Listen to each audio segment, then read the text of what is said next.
Before we start using the camera, we first of all need to attach it to the tripod, which can be difficult. First of all, you need to get the top of the tripod and attach it to the bottom of the camera, which is here. You then need to put it on top of the tripod, slide it in, and wait for the click. Once it's secure, you then need to tighten it on the opposite side of the tripod, here. And now that is secure. Today we'll be focusing on depth of field, which is what the camera allows us to see and focus on due to the aperture of the camera. Before we can look at depth of field and other aspects of the camera, we first of all need to check the sound levels of the camera. To do this, you simply look at this part of the camera here. Once that's done, we now need to check that everything on the camera is manual instead of automatic. The three dials that need to be set to manual are as follows: white balance, gain, zoom, and focus. Once you're happy with those, we need to change the white balance of the shot.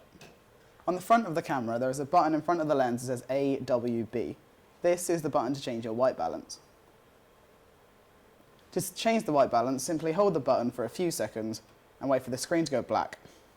Your white balance is now set. Sometimes the white balance can change the colour and mood of your shot, so it's something you may want to play around with. Another thing that will change your lighting on the camera is the aperture, which is this dial here. The aperture of the camera allows different levels of light to change through it. This is how you change that. This dial here. Simply turn it to the left or the right to alter your shot and change the light to either light or dark. With this, it can also create different moods for your shot.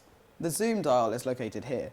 This is something you may want to play around with when exploring depth of field, as sometimes the zoom is used to emphasize the focus of the shot. Now the main focus of this is depth of field, which links back to the focus of the camera and what it conveys to the audience. Shooting into daylight and your aperture is fully open, then you're likely to have a very overexposed shot.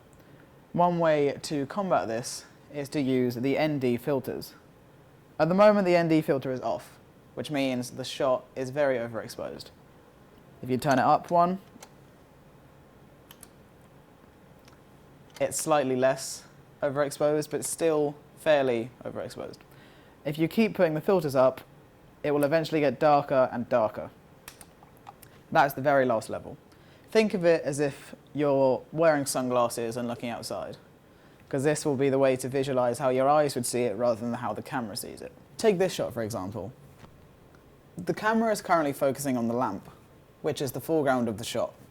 However, if you turn the focus, it will then focus on the sign that says the greenhouse.